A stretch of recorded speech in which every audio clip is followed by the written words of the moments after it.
So what inspired you to one get started with Charleston SUP Safaris, and what were you doing before that? Maybe a little background about you and your, background in Hawaii and your passion with the water. Walk me through, how you got started. Sure. So I was always an athlete. I like to say that I was in ball sports. So basically, baseball, basketball, football. And coming out of high school, I had the opportunity to either play college football or college basketball. And I chose college football. And after 4 years of doing that, my goal in life, or my dream at that point, was to be a professional football player. And I broke my wrist my senior year. Only bone I ever broke in my body, but as far as timing goes, the universe conspires to do what you not sure you wanted to do at the time. So I was like, man, my whole dream in life has been taken from me, so to speak. But reality check, I didn't go on and play pro football. I ended up getting that lovely corporate America job, and I knew this was not what my reality was going to be for another 35 years. So I quit my job, and I had my girlfriend at the time. Her name is Stephanie Ritchie. We're still connected with each other.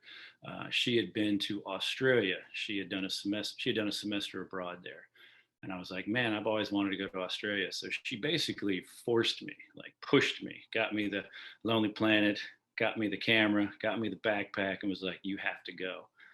So along the way, the ticket was had a free layover somewhere in the South Pacific. So she was like, you should go to New Zealand. So I get off a plane in New Zealand. Next thing I know, I fall in love with New Zealand. It's the first country I visit. I ended up spending 6 months in Australia, and it was time to come back home, rip that ticket up. I ripped the ticket up. I didn't come back to the States. I ended up getting a 1 year ticket that went from Australia all the way through Asia into Europe and then back to the United States. So a 6 month kind of hiatus turned into a 16 and a half month accidental trip around the world. And that's where I really got into the idea of, at that time, I was into scuba diving. So I got to dive the Great Barrier Reef. And then along my passion and along my trip, I kind of figured out that I wanted to be a teacher. So I spent 6 months in India.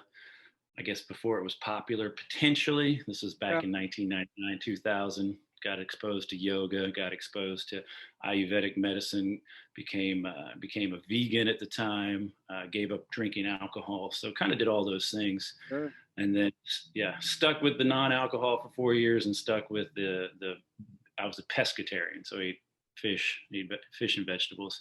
Sure. And when I got back to the States via India through Amsterdam, I had some friends over there in Europe. I became an international trip leader. So I decided that I didn't want to be a traditional teacher in the classroom. I wanted to be able to take young Americans overseas and kind of expose them to what really changed my life. And so I started leading semester abroad programs in Central America. And there was always an adventure component. So scuba diving, and then we learned to surf in Costa Rica. And so that kind of went from a full-time gig to then I became an ESL teacher. And I worked in a summer camp for 2 summers, and then I went and started working for a company called Global Works, and I worked for 12 years in New Zealand and Fiji. And so being on islands and being surrounded by water, being born in Hawaii, that idea of just being a scuba diver went past that. And I kind of just really embraced getting in the water. And that's where my love for surfing and paddle sports, kayaking, and eventually that evolved into finding paddle boarding when I was working in New Zealand and living in New Zealand full time. So yeah, that's the full scope of the story. That was 12 years of my life, 13 years of my life. But yeah, I just always was called back to the water. I feel like my dad was a Marine, so that's why I was born in Hawaii. He wasn't a surfer. He isn't a surfer. He's still alive. I'm very happy about that. But yeah, I just kept going back to Hawaii and feeling a connection to it, and then the surfing, and then the paddle surfing, and all that just sort of continued to grow. And I turned it into my business. That's amazing. I feel like we could have a podcast for each one of your years. There's so much adventure there. And Yeah. I'd love to chat with you another time about your time in India. I was born and raised there. Just Oh, curious. really? What part? I was in Punjab, born and raised in Punjab, Amritsar, where the Golden Temple is, where I was born, and lived in Oh, Delhi wow. until '97. And we spend quite a lot of time there now too. We spend a few months a year in India every year. We were there for 8 months during the pandemic, so fun times. Well, feel free to invite me because in 1999, I spent the millennium. If you remember the millennium, it was all about Y2K, Y2K, that's right. Y2K. And so I actually spent the millennium with the Dalai Lama down in Bodh Gaya, Okay, where Gautama Buddha, the whole idea about Gautama Buddha living on the grain of rice for 7 years, looking for yeah, enlightenment. That whole Gautama, that Buddha lineage, right. and it changed my life. And I said, I will go back to India every year for the rest of my life because it made such an influential change in my life. And now I've yet to go back. So I'm 20 years Well, removed. I'm gonna be that ex-girlfriend from Australia, and I'm gonna plan it all for you. I'm gonna push you to come back with me next time. Well, my current girlfriend slash partner, Liz, I pushed her in a good way. She quit her corporate America job 2 years ago, and she was going to get a yoga certification either right here in Charleston. She was going to go to Nassau, Costa Rica, which has a huge yoga community, or go to India. And I said, Liz, you're going to India. So Yeah, she I'm too, excited for you, man. Julie, my wife and partner, started a yoga awesome. teacher training at Trimurti, and I highly recommend them in Goa. And they also do one in Yeah, Bangalore. she was in Go. I'll have to figure out what facility she was in. Oh, So cool. we would love to make a return trip. It sounds to me like we have a lot in common. Absolutely. Speaking of a lot in common, we have the shared mission of getting people outdoors, getting them active, and at the same time, preserving the environment that we have, amazing wildlife and nature surrounding us. And I absolutely love what you guys are doing in Charleston and taking people on safaris. And I love your name, the Charleston SUP Safaris, and showing them the incredible wildlife that's right there, so close to Charleston and in Folly Beach. Talk to me more about what inspired you to actually get started in Charleston. So through your journey, you moved to the area at some point, and then what were you doing? What was that like to start the business, and what inspired you to get started? Sure. So simply put, my dad was a Marine, so I was born in Hawaii, but he went to the Citadel. So as soon as his 4 years were over, he moved us back to Charleston. So I pretty much grew up right here in Charleston, high school, and then went off to college and played football in college. But in turn, I had this passion for travel and this passion for environmental education that took me to live in New Zealand. But then I realized that my family was a long way from here. So after that experience of about 12 years of my life, I moved back to Charleston. But right before I moved back to Charleston, I was running a kayak company in a place called Raglan, New Zealand, which was one of the original in the original Endless Summer. It was one of the waves that was featured, one of the communities that was featured. So they got paddle boarding out there. And in turn, Daniel Cariopa was the top four paddle surfer in the world at that point. So we had the opportunity to have paddle boards in a community that, if you know, initially paddle boards were incredibly expensive and hard to get your hands on. So Yeah. we were blessed to have that opportunity. And since I was a surfer, my boss, Steve, he told me, he said, we want you to run the paddleboard program. So I took kids paddleboarding. There was no such thing as a YouTube video. There was no idea. So I just took my teacher skill set and my love of the water and pretty much created my own little paddleboard program and ran that for about 6 months. Moved back home to be close to my grandmother. She was 96 at the time, and she and I had a really amazing relationship. And so I came back home because she was ill. And when I was home, I decided I needed to do something for myself. And so I knew exactly what I was going to do. I was going to start a paddleboard company in Charleston, South Carolina, because there were zero paddleboard companies in Charleston. And it was very easy for me to talk to every kayaking company in town, introduce myself as John from Charleston, South Carolina, and let them know that I was starting Charleston SUP Safaris. So the idea came to me while living and working in New Zealand, but then it was a no-brainer when I got back home to be focused on my passion personally, getting out on the water and being close to nature. I find it definitely brings me a lot of resolve, and it brings me a lot of peace and clarity, as well as fitness and keeping me healthy. Vitamin D is amazing in this time of the pandemic. We know vitamin D is great for us. And my teacher background, it was easy to take myself from being in the classroom and then moving my classroom outside. So yeah, it was the first time that I realized that I knew exactly what I wanted to do. Well, I think a lot of us wish we had that much clarity in our life, but that's great that you knew exactly what you wanted and how you approached partnering with the kayaking companies to get the word out. That's really cool. Um, what are some of the tours that you offer today, and how's that evolved over time? And I'm really curious about the wildlife side of things, what you could expect to see on one of the tours. Sure. So the reason why we call it a safari is it's just that, is that we have Atlantic bottlenose dolphins, and we have two different family groups or pods that live on the river, and the river is 6 miles long. The Folly River is 6 miles long. It's a kind of a unique situation because the river actually empties into the ocean on both sides since it's an island. And therefore, there's a point in the middle in the river where the tide actually goes out in opposite directions. So that's kind of a novelty in itself. But these Atlantic bottlenose dolphins, we have a chance to see them almost every tour. We always have to say very clearly that they're wild animals. We don't have anybody in a dolphin suit. Although if we did, we can guarantee that we'd have 100% showing of dolphins. But yeah, these Atlantic bottlenose dolphins, also from a sense of a safari, is that they feed like no other dolphin in the world, and it's called strand feeding. So they intentionally push the mullet or whatever bait fish that they want to eat at low tide intentionally while the tide is down by about 6 feet, and they push the fish onto the sandbar, and they work together like herding dogs, and they actually talk to each other and they emit their sonar, and they work together as a family group, and at one moment they all intentionally emit their sonar simultaneously, and they attack or they strike the fish and they push the fish out of the water, and then they intentionally beach themselves always on the right hand side.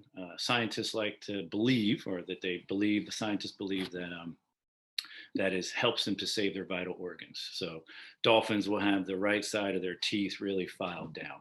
So that happens almost not every tour we go out, but we have the opportunity on every low tide tour to see it. So safaris, dolphins, and then beyond that, we have a lot of coastal birds that are here. So we have the egrets, the great white egret. We have the great blue heron. We have pelicans, the great brown pelican. We have ibises. We just have a variety of birds that are available to see. And then the exciting part is it's the second most biodense ecosystem on the planet, only second to a rainforest. Now, the difference is that since we have brackish water, you really, you need to get down underneath there and have a special microscope to see below the water line. But as far as density, we have the second most biodensity or life on the planet. So I believe calling it a safari is pretty simple. And so we do 3 tours a day. We do the morning safari, the afternoon safari, and the sunset safari. And I wish that I could say that I have 9 new tours that I'm running, but the truth is that if you're a morning person, you get out there in the morning, it's a little bit cooler, you watch the sun morning part of the day. If you like to sleep in the afternoon, get out there when it's nice and hot, put some sunblock on, jump in the water, go for a swim. And if you've never experienced the sunset on Folly Beach, it's, in my opinion, one of the most beautiful sunsets in the world. And I'm happy to say that I've had the opportunity and been blessed to visit 38 countries in my life. So it was great to come back home and know that home was a special place, because for a long time I was trying to get as far away from home as I could. And I believe that Raglan, New Zealand, and Sydney, Australia are technically about as far away from Charleston, South Carolina as you can get. So yeah, full evolution, full revolution, whatever you want to call it. Yeah. That's amazing. You're finding home through this process. Mm. Uh, I am so interested in the dolphins and the pods. Are they a couple of families that live together? Or are they unique individuals that you've found to identify with markings over time and their um, how they work together? Is that something that you can identify, or is that hard to do? No, so basically the way it works is that since there's so much life in the river, the dolphins are resident dolphins. So this family group or family pod stays in one area of the river. And then we have a second family group or family pod that's about 2 to 3 miles away in the same river.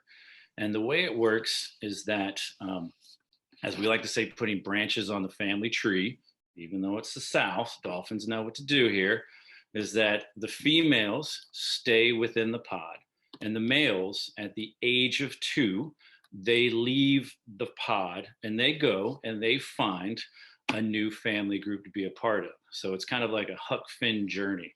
They head off, and as soon as they can find another family pod or a group of dolphins that they um, can be a part of. So there's definitely a hierarchy within family groups of dolphins, and therefore they have to be accepted by that family group and find their voice and find their place within that family pod.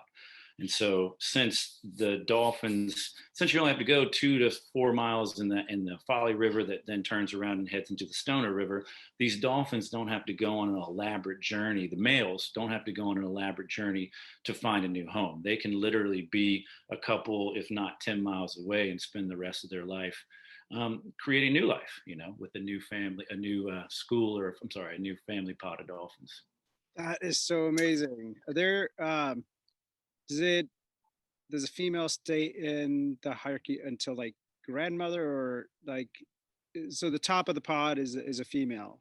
No, I'm sorry. So And the top of the pod there's definitely the hierarchy is an alpha male. So there is the male, alpha male. but Okay. dolphins and humans were both mammals.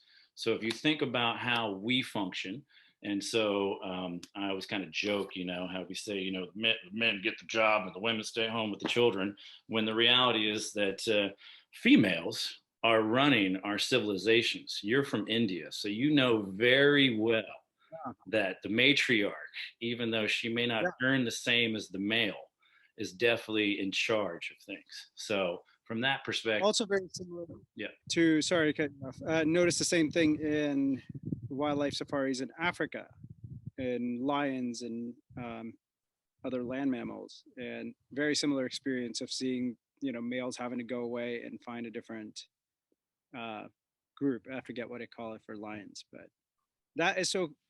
I'm so interested in how the safari experience is, because we always think of the safari as like a land safari where you're driving around. But I love what you're sharing with us is you can have that same observing wildlife experience and all these different things happening while you're getting a workout on a paddleboard and having your own experience, not just having somebody drive you around um, and pointing at things. I can't wait to come out and do one of these with you. Yeah. And knowing that there's so much more going on, that it's not just a paddleboard trip in another destination. There's so much more depth to it. And your experience and passion and knowledge about the flora and fauna are just coming right through. And I'm sure your whole team is very passionate about the wildlife. How do you feel like what are there any threats to the wildlife in the area, or any things that you guys are concerned about, or is it growing in general, the awareness and the appreciation for for the wildlife and the water animals around Charleston and South Carolina in general? Yes. So very lucky to live in a community that believes in the water, believes in nature, and wants to take care of it. Specifically, we used to work with James Island Middle School, and they had an afternoon program, and they were called the Squids. So this is one example. And so we wanted to get the squids out there, and we wanted to teach them how to paddleboard. And then in turn, we did a few river sweeps. So we actually went on the paddle boards and we looked for trash. We couldn't find any. We had to literally wait until a full moon tide, high tide, to get way up in the marsh to find some things that had been there for a very long time. So that wasn't as practical from the wow factor with our middle school students. So in turn, I spoke directly to Charleston Surfrider Foundation, which then also worked directly with Charleston Waterkeepers. And so we would take the squids out once a week, and we would actually take water quality testing. And we would do the test ourselves because Marty at the time, he was able to let us use the water quality sample machine that was like a $6,000 piece of equipment that they had gotten sent to them from a waterkeepers, I want to say up in Oregon or Washington Wow. State. Yeah. So we had this really hands-on opportunity with the kids. And then by me working directly with Charleston Surfrider Foundation, Charleston Waterkeepers, Andrew is his name. He's in charge. He in turn, we know each other from surfing. We actually know each other from being neighbors. Let's be clear. Sure. Yeah. So Folly Yeah. Beach is 6 miles long. Right. He's in charge. And so we just passed the baton back on to Charleston Waterkeepers. And now Charleston Waterkeepers comes out and they check the water quality every week here. And then it's plotted all over Charleston, South Carolina. So anywhere that there's a high level of recreation in a waterway, which usually is a boat ramp, because you think about boaters going there, kayakers, paddleboarders going there. Yeah, they've been checking the water now for, I want to say, close to a decade. And so that's just an example of where me starting, I said earlier, I don't know if we were recording them, but this is my 10th year. So this is 11 Yeah. summers of doing this. This is where just being excited about getting some environmental ed, getting some kids out on the water and thinking, okay, we can do a beach sweep, we can do a river sweep, evolved into a water quality testing program that is still happening today and is a very vigilant program that has shown lots of progress. And we've definitely seen where most people in Charleston, they're really on board with clean water and keeping the environment clean, because you can't drive 5 minutes in any direction in Charleston without hitting water. That's cool. I wish I was a squid growing up. Uh, I would have had the opportunity to get out on a paddleboard, not just learn about paddling, but you're learning about science and water testing in that same process, and taking care of the environment. What an amazing initiative that you guys have there. That's so cool. Yeah, and I just want to plug one more thing. We work with an organization called Y2O, which stands for Youth to Ocean. Dan Yost is his name, and he is doing the exact same thing. We teach nature deficit disorder youth in Charleston, South Carolina. So local kids here, we take them surfing, we take them kayaking, we take them paddleboarding, and we take them out of the beach, and we do seine netting as well. So the seine net, we get to look through to see what little fish and whatever comes up in the net, whether it be crabs and things. And so in turn, I've been working directly with Dan now for, I want to say, 7 or 8 years, and we do a paddleboard race for charity, Y2O. It's called the Super Scary SUP Race. So we do a paddleboard race that's, the theme is wear a costume. And with this paddleboard race and the other one I used to do called the Shamrock SUP Race, we've raised over $25,000 for local charities. Wow, that's awesome. So I know I mentioned working with the squids, but very active and very current is all the work we do directly with Y2O. And Dan, I believe, has worked with over 2,000 kids at this point. So here again, real active community, really wanting to be a part of. That's what make the difference, is the next generation. And nature deficit disorder. What an amazing term. I'm going to be stealing that one and use it. Sure. Yeah. What do you guys see in the kids? And some of the they're getting out for the first time, possibly some of the times, or they've never had a nature experience. What are some of the things that you feel like is having an impact on them through that experience and journey? Well, I know Dan, just to borrow his words, he said that all of the amazing experiences and all the amazing opportunities that he's had in his life, he looked back and thought about it, and they were all based around being in water. And so he wanted to be able to share that with the kids. And he started out as a kayaking guide for us. So our sister company is Flipper Finders. And then he moved into the role of being a paddleboard instructor, and he started Y2O. So what we have is we have a lot of kids that I live on Folly Beach, is right at the edge of America, and it's on the water, but we can go 45 minutes inland and we'll hit an area called North Charleston. And so we've got a lot of kids out there in North Charleston that, even though they grew up right here in Charleston, they've never been to the beach. They've never even thought about going kayaking or paddleboarding. For them, it's intimidating. The water's intimidating. If your listeners aren't aware, we have full moon tides, we have flood tides, we have king tides here. The water can move up and down by 7 feet in 6 hours. So if you're not confident around the water, getting near it is scary. And so it's important to understand the safety of it. So really, we're just opening up the youth's minds around here to something that they can do that gets them outside, that gets them stoked. And when they go with somebody who is a trained professional, they learn how to do it correctly. We wear our PFDs, we teach them the safety, we teach them about oysters, which are incredibly sharp. We get them out on the water, and as soon as they take a couple of deep breaths, and more importantly, we say when we fall in, you have a fun factor.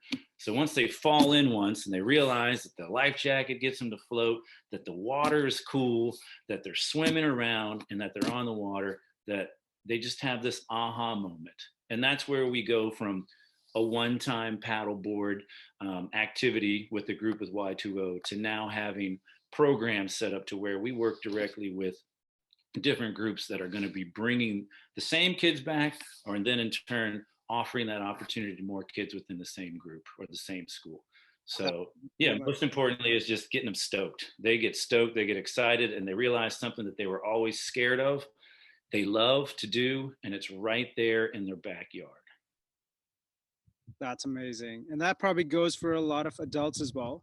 So if somebody's visiting this, I had this question, if somebody's visiting and they've never tried paddleboarding and they're like, this all sounds great, but it looks extremely hard. I'm scared of the water. First of all, I think you guys offer lessons. So what are some of the things that you go into the lesson that kind of get someone as an intro to paddleboarding? I know I've taken one. It was incredibly helpful. And the second part of the question is, if someone is already paddleboarding, can a lesson offer them additional value where you see things that are being done incorrectly when it comes to paddling form or different factors that go into paddleboarding? Maybe somebody has a board that's not the right size and they're not enjoying it as much as they could be. So one, what goes into a lesson, and two, if there's things that you notice that could be improved. Sure. So first things first is that being trained is very important to me, coming from the background of being an English as a second language teacher. So all of my staff there, we go through and get our lifeguard certification. And with that, we get CPR and first aid. And I look for staff members that have a background and experience in paddleboarding to come and be a staff member. And then we do offer lessons. However, we offer what we like to call ground school at the beginning of every tour.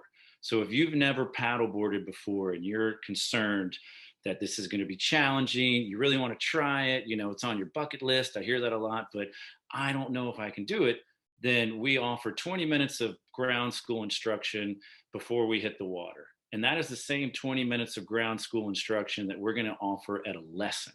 So most of the time, we're able to allow our first-time clients to just go on the safari. Now, from that perspective, if you wanted to, as I like to say when I talk about the difference between a tour and a lesson, is that if you're interested in getting into the sport and you want to learn how to do everything correctly, learn the strokes, learn everything that you need to know about reading the river and all these different things, and possibly look at before you buy your paddleboard, come out on a lesson with us, then that's where a one-on-one or a semi-private or a group lesson would be great for you.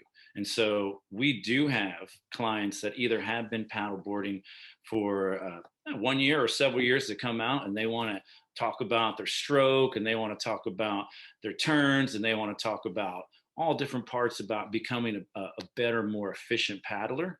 So we can offer that for experienced paddlers. We also offer surf lessons. So we teach paddle SUP surfing as well. And so from that perspective, 2 weeks ago, I had a lady, her name is Lauren, sorry, not Karen. Lauren came out with me, and Lauren had been learning how to surf on a surfboard up in Nantucket, but she really wanted to learn how to paddle surf. So we got out on the surf, and I taught her how to paddle surf. Um, and Sorry, I got distracted. The phone rang there for a second. Let me turn that off. I taught her how to paddle surf, but mostly our lessons are the flat water lessons. Okay. And what I tended to do is, if somebody doesn't have any experience, or they're interested in learning how to paddle board with a lesson and then move into purchasing a board, we now have a full retail shop. So we're able to have our clients try multiple boards, and then if they like one, we can then in turn help them to get a board after the lesson.